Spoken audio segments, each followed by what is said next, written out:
Hi friends, ఈరోజు మనం wind mill చేద్దాం. ఎలా చేయాలో చూసేద్దాం రండి. ఫస్ట్ మనం ఈ కలర్ పేపర్ తీసుకొని స్క్వేర్ పేపర్ చేసేద్దాం. ఈ విధంగా ఫోల్డ్ చేసుకుంటే మనకు పర్ఫెక్ట్ స్క్వేర్ వస్తుంది. ఇప్పుడు ఈ ఎక్స్ట్రా పార్ట్ని మనం కట్ చేసుకోవాలి.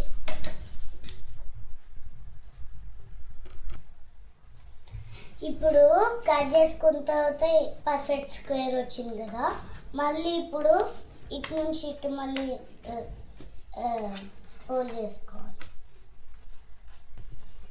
ఇప్పుడు ఈ విధంగా కార్నర్స్కి ఫోల్డ్ చేసుకోవాలి. దీని నుంచి కొంచెం గ్యాప్తో మార్క్ చేసుకోవాలి. 4 సైడ్స్ ఇలానే చేసుకోవాలి ఫ్రెండ్స్.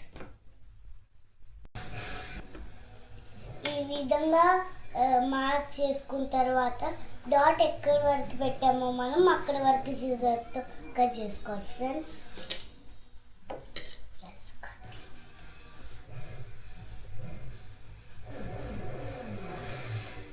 ఈ విధంగా కట్ చేసుకోవాలి ఫ్రెండ్స్.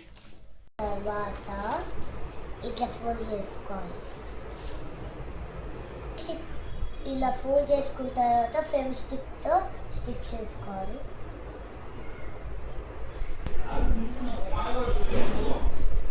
ఈ విధంగా స్టిక్ చేసుకోవాలి ఫ్రెండ్స్. ఈ విధంగా స్టిక్ చేసుకున్న తర్వాత దీనికి మనం స్టిక్ చేసుకుందాం. ఇప్పుడు ఇట్లా స్టిక్ చేసుకోవాలి ఫ్రెండ్స్.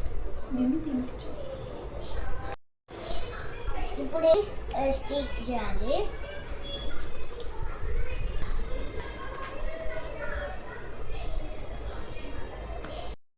వావ్, మన విండ్ మిల్ అయితే రెడీ అయిపోయింది ఫ్రెండ్స్.